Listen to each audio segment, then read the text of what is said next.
Wow. Welcome to Sahara TV in New York. My name is Omoyele Sowore. And again, it is the end of the year, and with Christmas in a few years for those who celebrate Christmas. And as you all are aware, Nigeria has been harvesting letters. It's been a season of letters in Nigeria. You probably heard that former President Obasanjo wrote a letter to President Goodluck Jonathan recently, accusing the president of a variety of crimes. And the president told his aides not to respond, that he will respond at the appropriate time. We haven't heard or seen his response, but it seems that he's satisfied with another response, this time from the daughter of President Obasanjo, former Senator Iyabo Obasanjo Bello, who is currently in Boston. And for your information, we tried everything we could to get to Iyabo to come here today to elaborate more on her letter, but she arrogantly, and I'll say arrogantly, declined to even respond to our inquiries, which we also did through the Harvard University Leadership Initiative Fellowship, where she's currently, where she is currently. But we, if you remember, in April, we interviewed two gentlemen on our program here, and they made a number of allegations against former President Obasanjo, and the allegations included the fact that he was behind the third term, which Iyabo confirmed.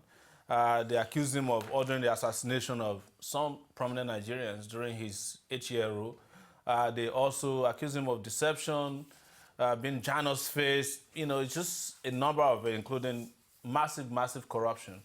So we are lucky to have one of the gentlemen again with us. That's Mr. Richard Odusanya, who is joining us from London, and we want to ask him what if he feels vindicated and if he has more to tell us about the character of former President Obasanjo, who he was one of the close aides to Obasanjo in those days.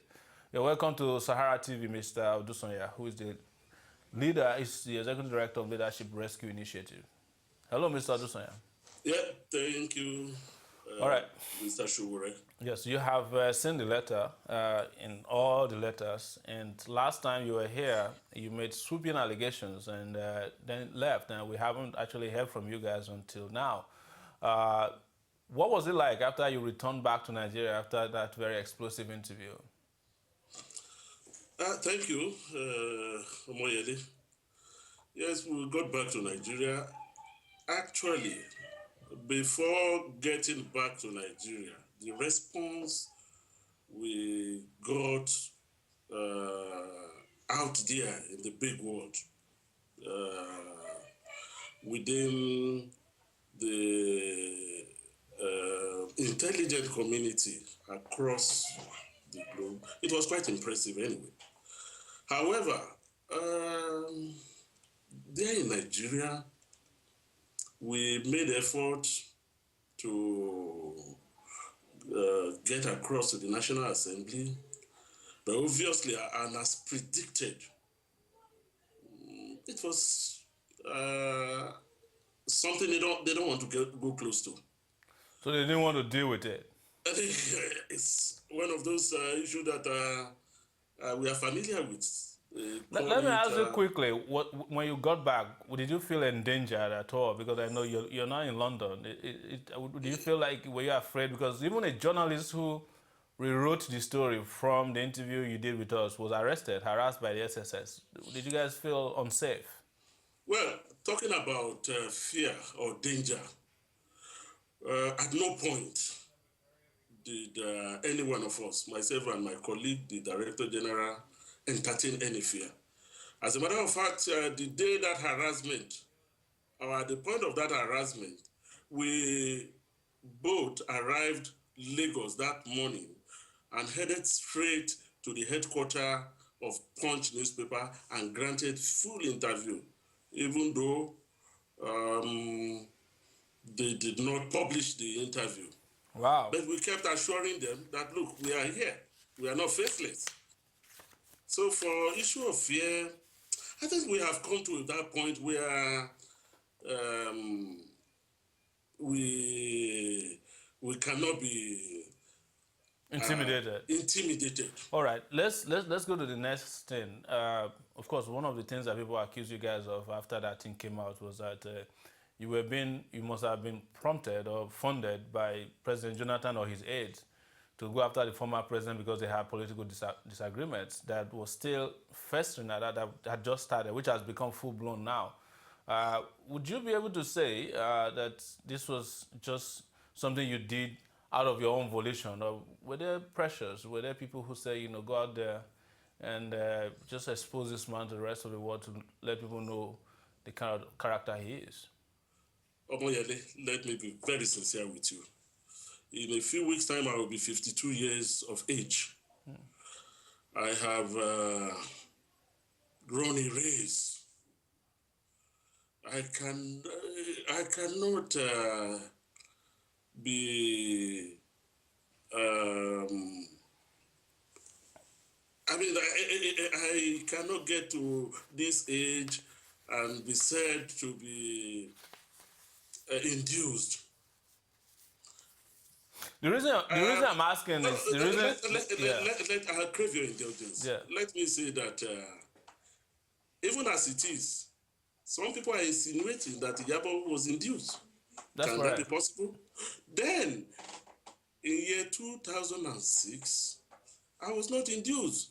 As a matter of fact, there are tempting offers to be part of the third term thing. There are tempting offers. I was not far away from them. Yes. So the issue of somebody sent me, somebody do not send you, somebody induced you. I want to be very honest with you. I have never met Jonathan one-on-one. I've never met him one-on-one. And I'm not a I'm not a card-carrying member of any party. Okay, the reason why people might say that is that your organization, Leadership Rescue Initiative, has mostly dealt with the character of this past leader, portray him as a monster that he is, according to his daughter. But then there hasn't been much done on President Jonathan himself, who has largely been seen as a corrupt, ineffective, and clueless leader in Nigeria. The Leadership Rescue Initiative doesn't seem to have anything that exposes President Jonathan. So you can understand why people might think that maybe this is just an attempt to help Jonathan rubbish his former godfather, Olusegun Obasanjo. Well, that is not. I completely disagree with such opinion. Okay. One, you see, there is. If you can move your camera a little bit up so that you can show your face, we would. Good. This is better. Aha, good. We have you now. Fantastic. Go ahead. There are stages of struggle. We started this struggle way back before the current administration. And for me, I believe in what we call foundation. If foundation is faulty, what can the righteous do? So we are dealing with this issue, with a fundamental issue. We are dealing with the issue of foundation. Then, of course, if we are able to hold our leaders accountable, say, for instance, this set of leaders that have bastardized the system, that are grandstanding, that are, of course, like in the word of Iyabo, for instance, deceptive. If we are able to successfully deal with this, we will be able to correct the anomalies of the past. So now let's go to Iyabo's letter. She writes that her father, which is some of the things you've said, that her father was actually behind third term, and that her father was a hypocrite. And he accused his father of so many things, including the fact that he was involved in battery of their mom. Have you been in touch with Iyabo since she wrote this letter?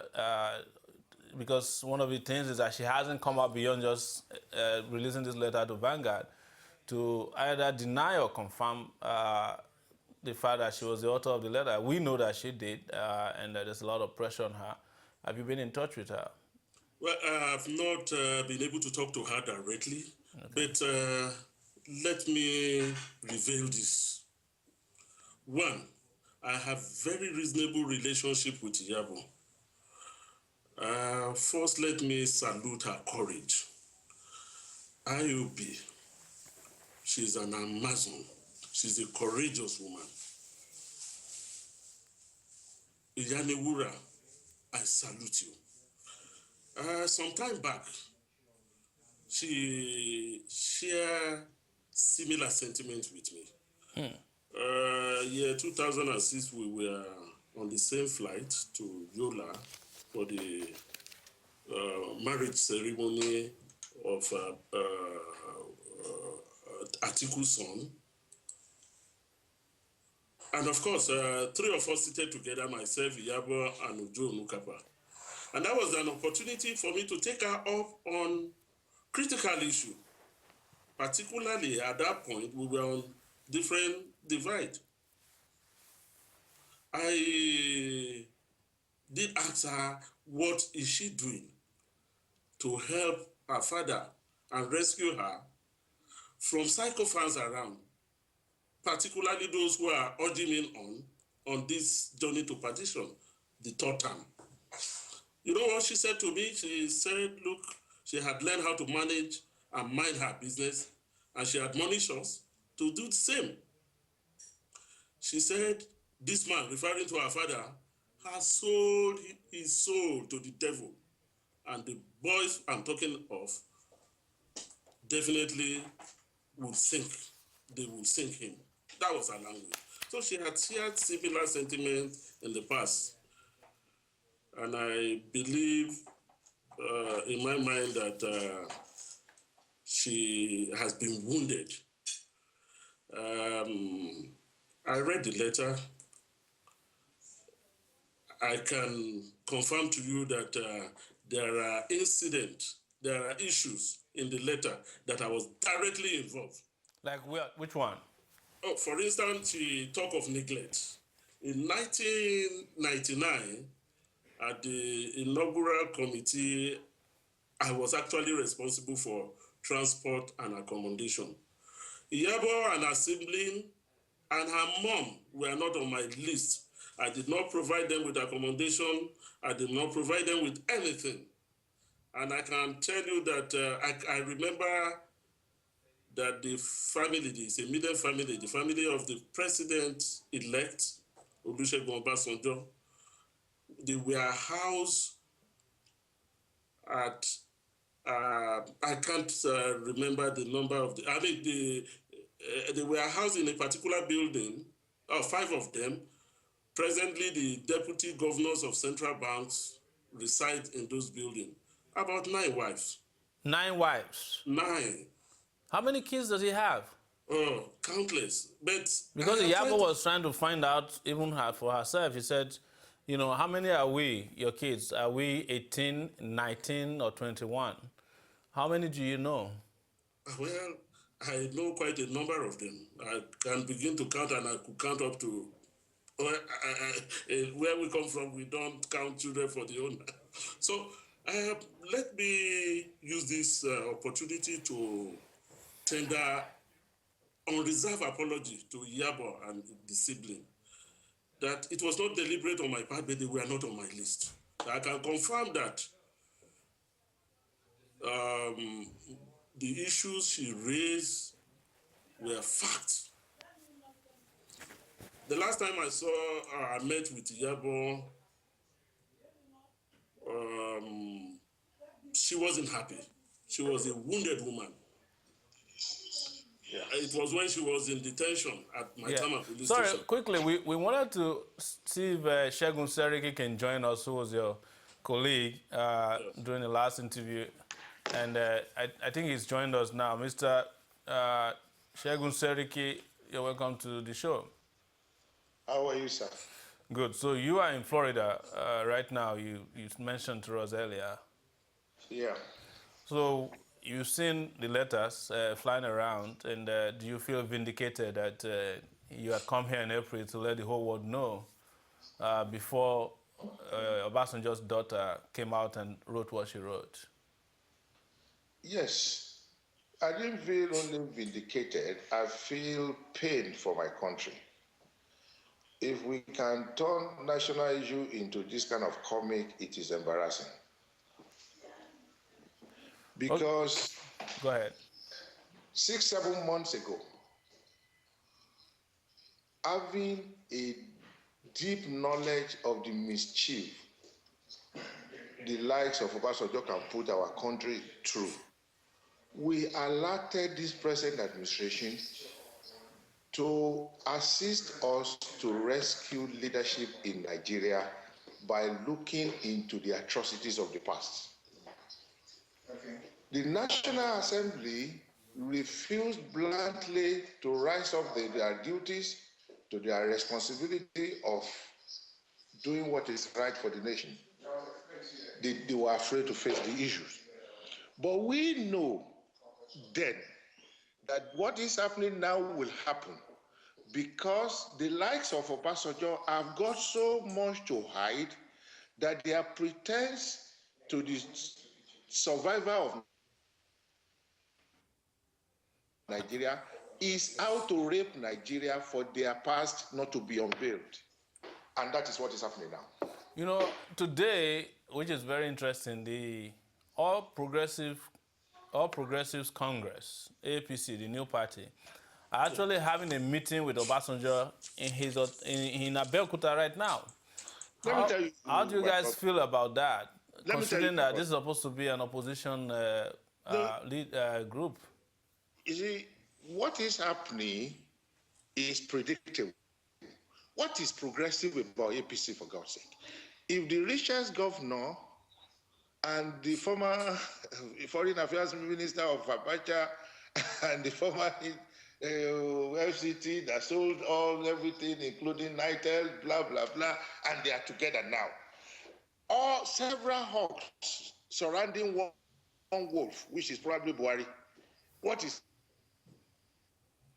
So you think Buhari cannot make a dent on the characters? How can several hawks be surrounding a wolf and you are calling it a wolf party? All right, let's go back to Mr. Richard. Let's go back to Mr. Richard for a second. I mean, the question people will ask is always, you know, where do we go from here?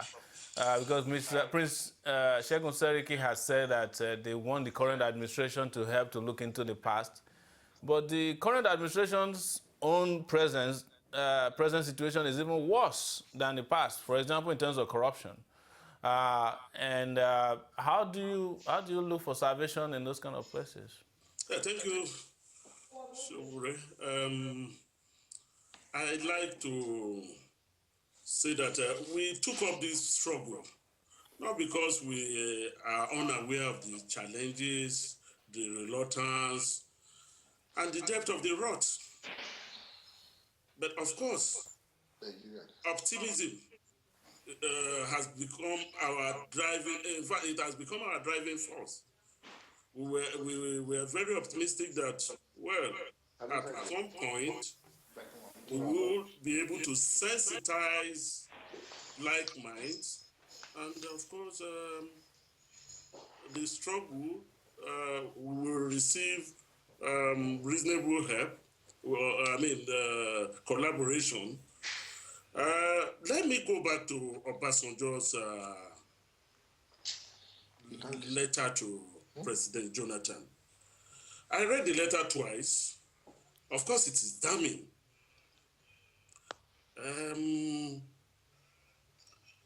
In corruption, the present government need to do more. They need to stand up. The letter, of course, is something that cannot be swept under. But of course, when you look at the motive of the letter itself, I mean, that's something that a couple of times I sit back. So what do you think is the motive Yeah, for President Obasanjo in writing this letter? Let's go straight to that. yes, the motive. Honestly, the only thing that came to my mind is 1998. Why do I say so? The so-called letter and the characters behind it were the same people who are the dramatic personnel in 1998. Same people, same colleagues of Obasanjo that is sharing the letter with are the same people who persuaded him and draft him into, rewrote him into the presidency. Now, there was an issue. There is this issue. It kept bothering me, and I'm seriously concerned. Obasanjo asked several questions at inception. I mean, by 1998. One of the pertinent questions is that how did Abiola, how was he taken care of? Because there was a conversation between General Obasanjo and IBB. When IBB went to him to beckon on him, Obasanjo concern was, how do you take, I mean, what happens to the man in detention who is the acclaimed winner of the June 12 election? The response was that that will be taken care of. And of course, we all know how that was taken care of. I mean, the tea and rice issue. And of course, looking at this letter, the only thing that came to mind is, I hope we are not going back to that dark era. If In what regard? Because if Obasanjo could share this so-called letter with the generals he mentioned. that's T.Y. Danjuma, Babangida, Yeah, but and he Abdul did Salam. not deem it fit to share it with General Adeyinka Adebayo. He did not deem it to share it with General Inua Wushishi. He did not deem it to share it with General Olufemi Olutoye. He did not share it with Professor Wole Soyinka. I mean, that leaves much to be desired. It's something that So you're saying something is fishy there? Oh, I am very concerned. And I think I'm a student of history. I look back, I look at the conspiracy now, and looking back to what happened some years ago, where we have issue with where the environment was charged up. And of course, where we landed and what eventually happened, as circumstantially the acclaimed winner of June 12, what happened to him and how he ended up. So that's a very serious very interesting. So Prince Segun Seriki, where is Nigeria heading to based upon your own understanding of politics in the next dispensation? What do you think is going to happen? Yeah, thank you. I think President Jonathan needs a lot to do. Well, he's not doing anything, and it doesn't look like he's capable of doing more than he's doing now. Well, he has found himself in this condition. He needs to rise up to the challenge in this level. Without prejudice to the rights of Obasanjo as a citizen of Nigeria to raise issues bordering on good governance, I think President Jonathan needs to reply to issues that bound on good governance and whatever. not even because of the letter, because there's nothing new in the letter. But significantly, we know the tribal and religious impact on our polity in Nigeria. Like my friend is saying, there is an unfortunate deduction from what he was picking up. The people who are challenging Jonathan are the apostle of divide and rule in Nigeria. And that is why I said President Jonathan has to rise up to this challenge and run government on a new slate, devoid of these sentiments of somebody helped him into government, or that corruption can be treated with kid glove. He needs to lay the foundation for a new Nigeria, not in speech, but in deed. But isn't that too late? I mean, he's been around for almost 5 years and he hasn't been able to do it. Are you in any way suggesting that people of Nigeria should give him another 4 years No, I'm not to even waste talking their about 4 years. I'm future? afraid for the next year. Okay. You're not going to, I'm afraid, you see, it seems That's the question I'm asking. That's the question I'm asking, that at this point, can we start looking at scenarios of what might happen? You see, what I'm saying is that we as a people, we are kind of, with due respect, gullible. And it allows these evil perpetrators to play on our intelligence no matter how sharp we are. What is on the ground now is that 2015 is really, really far. And all these things that are happening are not accidental. They are planned. They know that we always chase shadow in Nigeria. In the process, they are trying, that's why we're talking about the other platform and even Jonathan. Yes. Jonathan has the opportunity now. One year can still make a difference in a country, because it is going to be better for us as a nation to get our hearts together today than to anticipate somebody doing it after 2015. It is in the event that President Jonathan is irredeemably unable, then they should allow us to have a free and fair election. You see, those are the two issues, and we need to look at it properly.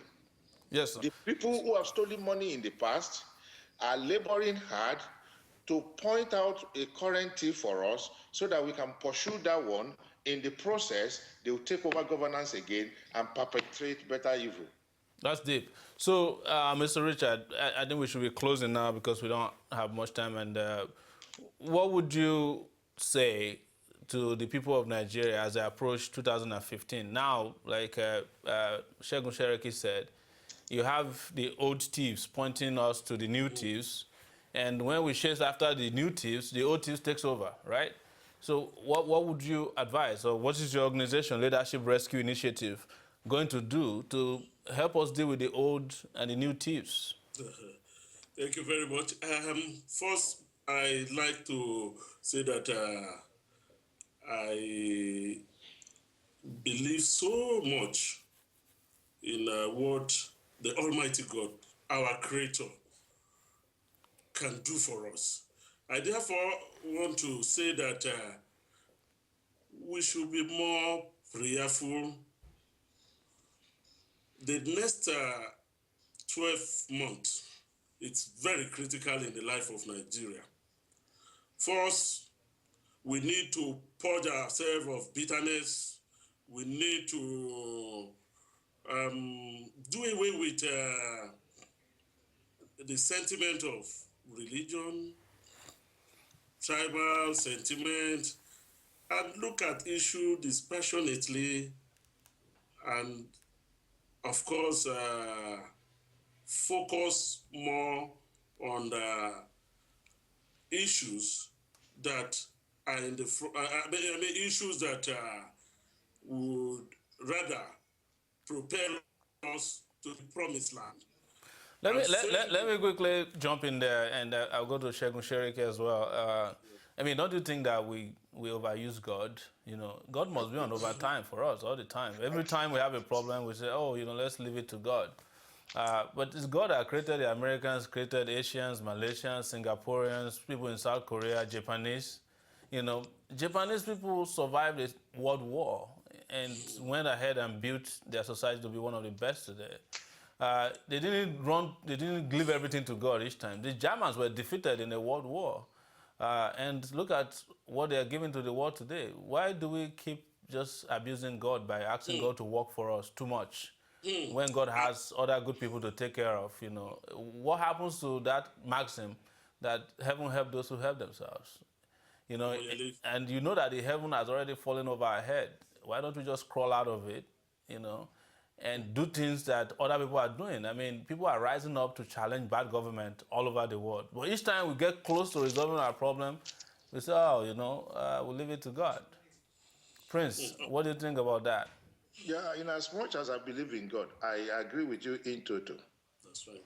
It's because we can't indulge ourselves. You see, heaven even helps those who help themselves. And that's why I said we are being pushed into circumstances where the whole thieves are gathering together to show us a new thief so that we can pursue that one and they take over.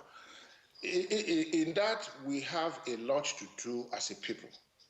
How I wish the National Assembly has been responsive 7 months ago, and we are laying a foundation in Nigeria that nobody will rob the people of Nigeria and get away with it free. As it were now, it is still not late. I believe we should start doing what is right. There's a letter open on the floor of the National Assembly. They should be responsible enough to try that letter, while the social critics and the human rights of Nigeria should not relent. We should take advantage of that to achieve one thing, which is free and fair election. By the time these people who have been robbing us, including some of the present thieves, you see, not all these thieves are having immunity anyway. If we create an environment of probity where there is rule of law, in the next 12 months, a lot of things are going to be straightened out.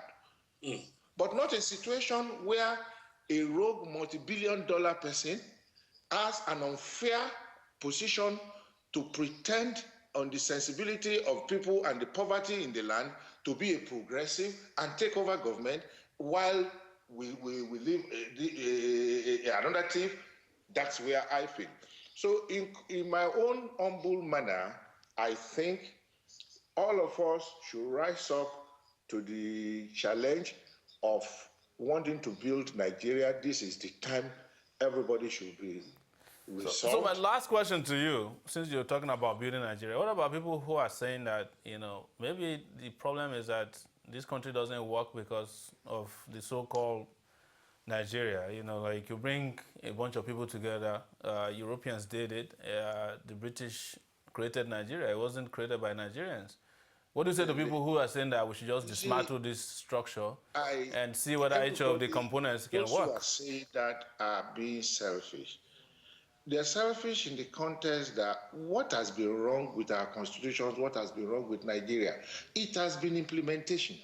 You see, if we do what is right, there's enough in Nigeria to go around. And everybody now are now looking at the time of my tribe to cheat Nigeria. Is that how we will move forward? What the North are talking about now, initially the South, they get into power now, it is their turn to cheat Nigeria. Obasanjo came, it was Yoruba's turn to cheat Nigeria. A selfish Yoruba man cheated Nigeria single-handedly. Banijo man is there, it is the turn of his people to, when are we going to stop this madness? The North are not shameful about it, they are saying it clearly, it is our turn to cheat Nigeria again. You see, even if they break Nigeria, for God's sake, you are a Yoruba man, I'm a Yoruba man. Are we of the same tribe? You probably might be I will be an Iyabo man. See, all those things, they are sentiments of the exploiter, of these exploiters to perpetually hold on to ransom. Well, gentlemen, we've run out of time here, and I want to thank you once again for coming back on our show. I feel happy for you both that you took the bold step in April And here we are in December. You know, you are totally Nothing has been done. vindicated. You know, you are totally at least vindicated on the allegations you brought against the former president. And the daughter has now said even worse things than you could have said in April. So we hope that we'll have you back, because next year apparently it's going to be very, very interesting. We appeal to the National Assembly to dust our letter. It was hand-delivered. It couldn't have been lost in the mail. They should do something about it. All right. I'm sure they are listening to us. You know, if they get, I think their priority is always to increase their salaries, not to treat letters like yours. So we want to thank you once again for coming, and we want to wish you happy holidays and hope to talk to you soon again. Thank you very much, Right. Omoyele. I'm wishing a prosperous new year. Thank you. Thank you. I don't know how we can be prosperous when things are running the way they are running in Nigeria. Yeah, amongst the hogs, how do we get prosperity? We can't have prosperity like that. Well, thank you so much, and viewers, it's been Segun Sheriki and Richard Odusanya talking to us about the very controversial letters between President Obasanjo and Goodluck Jonathan and Iyabo Obasanjo, that's the daughter of the former president, and her father. So please do not go away. There's a lot more coming on your way, and we will give you more on Sahara TV.